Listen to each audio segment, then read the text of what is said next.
Collective. Welcome back, Collective. Today you are in for a treat. So this season is all about reclamation and, we're reclaiming our lives, our stories, our health, relationships, our history, and even the places and spaces that have shaped us and help us become who we are. So today's conversation is really, really personal for me because I grew up in East Cleveland. And like so many of us who remember what the city once was, I've watched it change and become, in a lot of ways, a shell of what it used to be.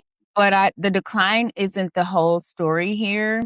Like Sheila, my guest, Sheila Sharpley, is still in the fight, preserving the history of what East Cleveland once was, and then also the future. She's looking forward to the future. And one of the things that we'll talk about today is Sheila purchased and is in the process of restoring a home in East Cleveland that has a very, very rich history. And I think it's probably one of, maybe not many anymore. Are there still a lot of those homes? East Cleveland used to have so many of them. They used to have a lot of them. There's still some left. I want to say you have a good 20. 20, We okay. do have a resident or area that we call Millionaires Row, and it's a collective of two streets that, hail from that area. So Perfect. So as you can see, Sheila is very active in the community, and the work that she is doing kind of raises a very good question. Like, what does it mean to love a place honestly, to recognize what has been lost while refusing to believe that the place and the people who live there are disposable? So today we are talking about home, restoration, legacy, community, and the courage to stay, and even the reason that some of us should come back. So welcome, Sheila. Welcome thank to the you. Common Culture Thank Space. you. You are Thank you. welcome. Thank you. Of course, of course. So let's tell us about, who is Sheila? I know who Sheila was because Sheila and I used to work together many Yep. years ago, many, Yes. many years ago. But tell Yes. us who you are, Sheila, what you're doing. Well, ironically, my name is Sheila Sharpley. I live in the city of East Cleveland. I am still Diane at Progressive. Um, How long has it exactly. been? It is At 31 least and a 30 half years. years. Wow, Sheila, 31 and a half congratulations. years. Thank you. Wow. 31 and a half years. Yep. Yep. Yep. Yep. I can't believe it either. Wow. The longest I've ever stayed at any job at any time was 5 years. And then I moved on. I don't know how I got stuck. I look up, and 1 week, 1 year turned into 31. Wow, So congratulations. That's yeah, yeah, huge. yeah. I'm still there. I work 100% from home, you know, and I love it. I was working from home before it was even a thing, work from home. Uh, and like I said, I love my job. I love my position. I'll be retiring in January. Really? Yeah, yeah. And listen, it's not, well, let's just put it this way. Our department is being phased out and they're moving to AI. Wow. Yeah. So it's Really? all of us. Yeah. The whole It's all of department? us. The whole department. Yeah. The whole department. So yeah. It's a good thing. It's bittersweet. I'm happy and I'm sad because when you do something for so long, you don't know or recognize who you are when you don't have it anymore. Because that's been a major part of my life. I've cultivated relationships. I've spent more time with the people at work when I was at work than my Personal life. own Yep. family. Yep. You get involved in their life, their ups, their downs, their highs, their low. They're part of making your day when the day is long, or whatever. So like I say, it is bittersweet. It is. It's bittersweet. I'm grateful. I'm thankful, but I think that it is forced me to do something that I was afraid to do, and that was focus in on the community. What can I do in the community? For a lot of years, I dedicated my life to doing something I had to do, which brings me back to a prior conversation that we had about working. Sometimes you get caught up into have to take care of my family. So, you get into a job, the benefits are great. And so you just kind of, Okay. stay on that trajectory. And again, I think that if this didn't happen, I would still be there. You know, I look up and it's another 10 or 15 years. So now, like I said, I can finally focus in what I want to do, which is something within the community. How can I um,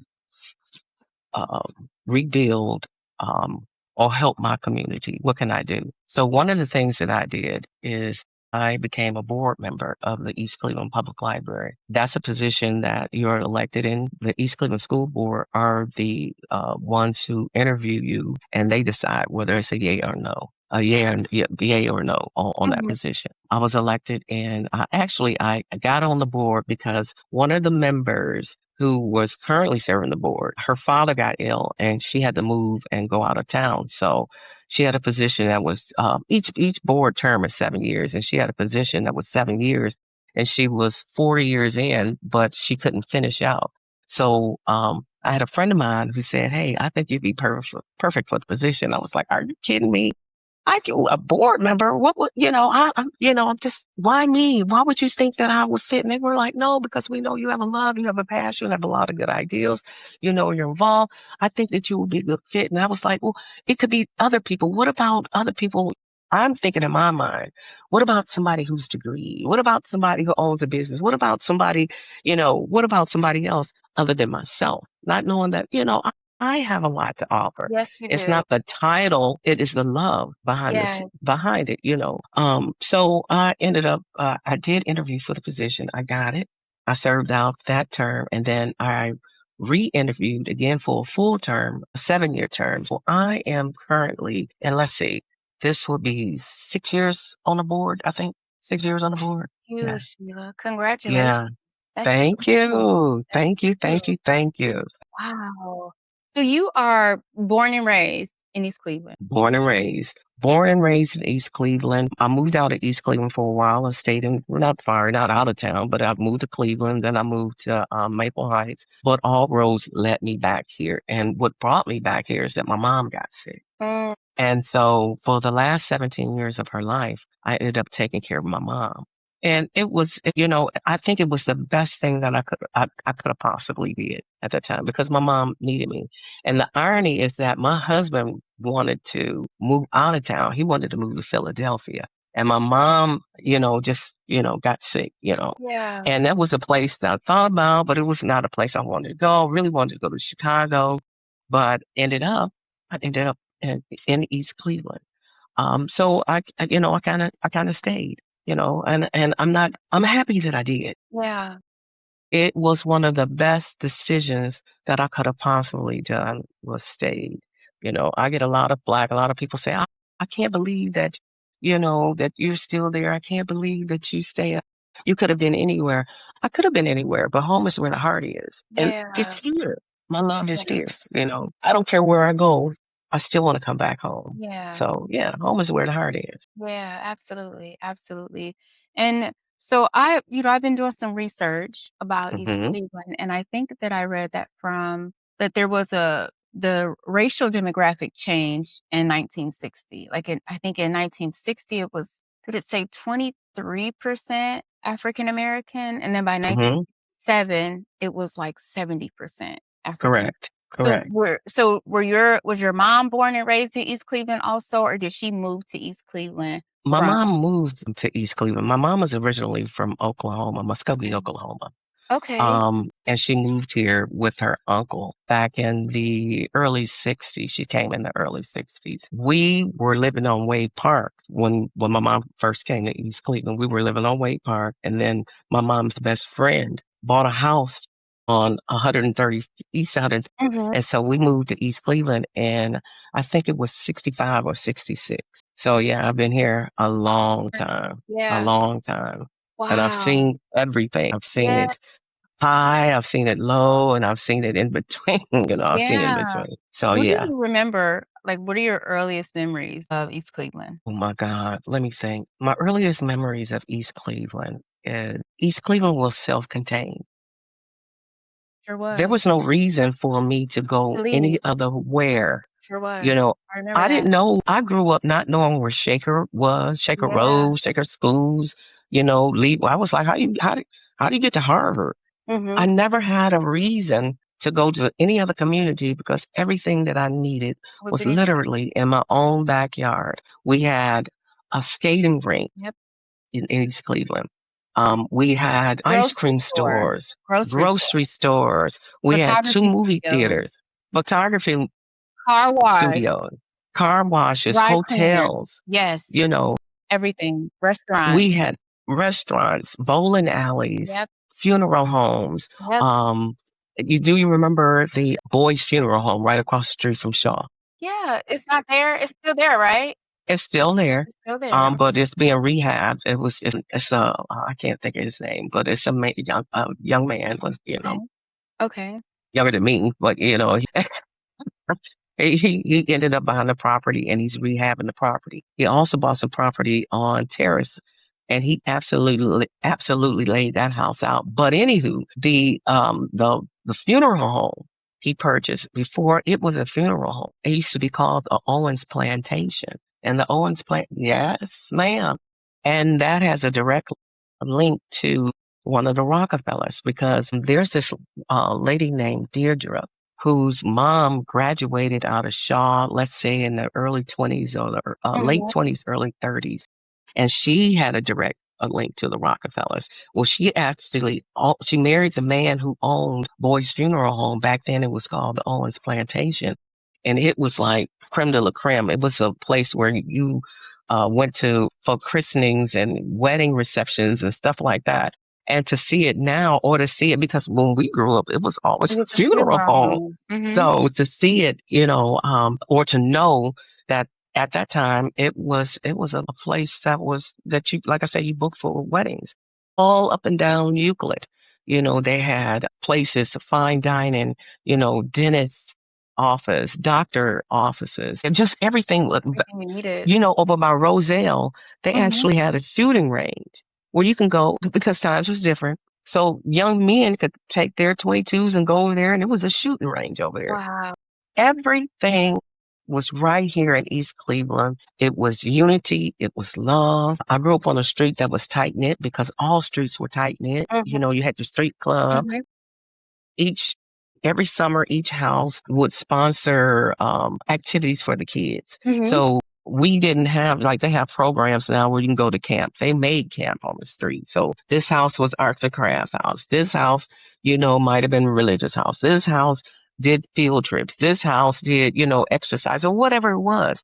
So it was always something to do because you had that sense of family and unity and love and everything looked like you. Everybody looked like you and everybody was doing well, during that time. You had a lot of homeowners and Mhm. people that were invested into the community, that cared about the community. So growing up, it was just a magical, wonderful, to me, I would liken it to a rosewood, Yeah. you know? I would agree. I agree. Yeah. I agree. Yeah. I would agree. I know that my grandmother bought her house in the early '60s, and, at that time, my mother was still a teenager, so we didn't East Cleveland to me, when we would come to my grandmother's house, it was like a vacation, it was Wow. Yeah. because you could sit on the porch and just talk to the Uh-huh. neighbors that walked up and down the street, and there was a Hmm. farmer's market on the end of my grandmother's street. You remember that? The farmer's market That's, on Coit? that's still there. It's Farmers still there. Market, It's El still Coit, there. It was still it is there. still there. Yep, and that was my first time seeing Amish people was when we would go to the farmer's market. Hmm. So I remember going to the farmer's market and my grandmother had a garden, and then in the summer, there used to be a carnival. There was an empty lot across the street from her house. I don't remember what it was, but they used to have a carnival there in the summers. Uh-huh. But Uh-huh. just like you said, like, everything was self-contained. You knew the people at the corner store, You knew. and then you knew the people at the beauty supply up the street. They knew your Mhm. family, Mhm. there were 2 grocery stores. There was one on the corner of Euclid and Coit, and then there was one Mhm. further down past Shaw. Do you remember, it was Yeah. everything was there, It everything was was that was there. that was pick and pay. Pick and pay. Pick and pay, yes, pick and I That think was pick and pay. I and no, And there there was one on It was one Hayden. on Hayden, and that Coney's. was Was it called Coney's? Bondi's. Bondi's. Okay. Bondi's. It Right. became 'Cause there was Coney's years later, like, but it was Bondi's. for Yeah. as even into high school, that's the only place my mother would buy her greens from because they had the best greens and they had the cleanest greens. She would go there to get her greens. Uh-huh. But I Uh-huh. remember, like, there was a lot of nostalgia, like, growing up there because, when you got to the 12th grade, if you was taking pictures, you was going to Aldosi's, you was going to that Exactly. to get your pictures taken, you know? And even Yes. riding, like, if you wanted to go downtown, I remember feeling so grown when I could go downtown and take the Rapid from Oh Windermere my God. Let downtown, me tell you. But listen, that was back during the time that the bus systems used to be called CTS. It was a Cleveland Transit System. Then it became the RTA. RTA. And then when I used to go downtown, because my mother used to take us we would ride the bus down there, or sometimes we would borrow a car and we'd go down there. We'd go down to the Forum, and that Mhm. was downtown on 9th Street. And every time, and we would go to the movie theaters down there because they used to have movie theaters down. I forget. I think it was a Hippodrome, and it was another one. There were dueling movie theaters that were The across the street. Standard? Was it called the Standard? I don't remember the name, but I know there was I remember the movie. Yeah, Yeah. yeah. And with the Windermere being so close, we walk to the Windermere, Mhm. get on the Rapid or ride the 6 downtown, me and my Mhm. sister. And every time we would go with my mom, because my mom came from old school, she grew up in Muskogee, Oklahoma. Times was different. So when you went downtown, they didn't call it go. They used to call it going to town. When you Mm. go to town, you had to be dressed. Mm. So for years, my mother would not allow me to wear blue jeans or pants when I went downtown. I had to dress up to be Wow. downtown because I was representative of her, Of and I had to look course. nice. I had to look stomping downtown. You mad? Because everybody else had on their flared bell bottom jeans. I'm stomping downtown. I got on these patent leathers. You know, Downtown. I love it. you know. But times were Um, different. yeah. Times was different. And that's what you did. Yeah. That's what it reminded. That all running through the sprinkler systems. Mhm. I mean, just Easter egg hunts. It's just so much that Yeah. I can't even I can't even explain or verbalize what Yeah. East Cleveland mean to me. So when Yeah. I see that, when I feel that in my heart, I don't see how it is. I see how it Yeah. was, and I Yeah. see how it's going to be. Yeah. I don't get caught up into when I walk out the door. Oh, look at it. This defeatist mentality. Oh, it's just going down. I always knew that East Cleveland, yeah, it tanked, but all that we needed was a superhero to come in, Mhm. somebody to come in and rescue it, something or some people or something to To happen. ignite And it's hope. happening. Yeah, yeah, yeah, Yeah, and even I think there was so much pride in it. I know my grandmother took a lot of pride in her house, it like, did. everybody did. Everybody's grass was cut and, it was just and everybody like, there was a sense of community that I don't Yes, think that we've lost it, like, yes. even I was telling my husband here, and my grandma growing up, if you pulled into the driveway, the neighbor's porch was right there, so if the neighbor was out, you spoke. And you may Right. have had a conversation and then you went in the house. We pull into the garage and come we don't even see neighbors, nobody No, there aren't any porches here. Like, there's no porches here where their porches are in the back. Like, we have a deck in the back, but people wow. don't sit outside and talk like they used to. Like, there's no Right. that twilight, when it's getting dark after a long day, sitting on your porch, that doesn't happen Hmm. anymore, and I don't Hmm. that was such an integral part of growing up was that Yes, period, that social hour where you would sit outside and yes, have, like, whatever you drank, lemonade or yes. ice or even water sometimes, and just talk to the Uh-huh. neighbors. Yeah, yeah. Kids don't play in the street anymore, like, they don't play No, they do ball in the know. They play street, with their phones. they play with their phones, they don't ride bikes anymore, They don't ride bikes, it's very you and I know. can say as some like, when I go back and we spoke about this the other day, it is very sad, like, when I go back, it's Hmm. very sad, but then, Mm. I walk into my grandmother's house and it's like being transported back into time, Back in time. Uh-huh. and then to hear like, when I hear you talk and I hear my aunt talk, and then, when you start to think about what East Cleveland was and what it meant, because for me, when we lived all over Cleveland with my mother and I remember when I was in elementary school and I was gonna Mhm. get we lived in Cleveland, and I was gonna get bused to a school on the West Side because I was in a gifted program, and my father said, "Why does she have to go to the West Side? She can go to your mother's house. Why can't she go to that school in East Cleveland?" You know what school he was talking about, Focus Right, Oak. right. He said, "Why does he have to go on the West Side?" You know, he was and my parents weren't together, and, my father was like, "Why can't she go to school in East Cleveland? Why does she have to go all the way over there?"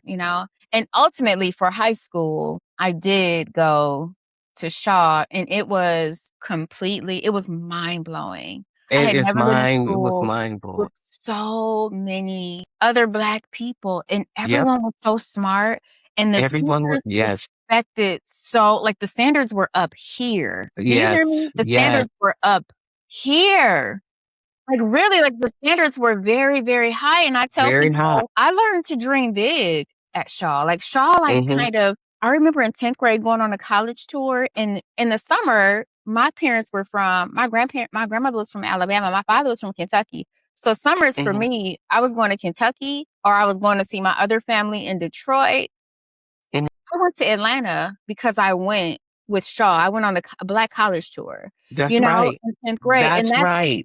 we That's did right. that in the 10th Mhm. grade. We went to In the all of these 10th different Black grade. schools, and it Mhm. was mind-blowing for me. Yeah. So that's what That's set right. the bar for me, and that's how I learned to dream big, was in East Uh-huh. Cleveland. So it's That's sad right. for me to see a place that inspired so much hope in me, like, to see it look the way that it looks.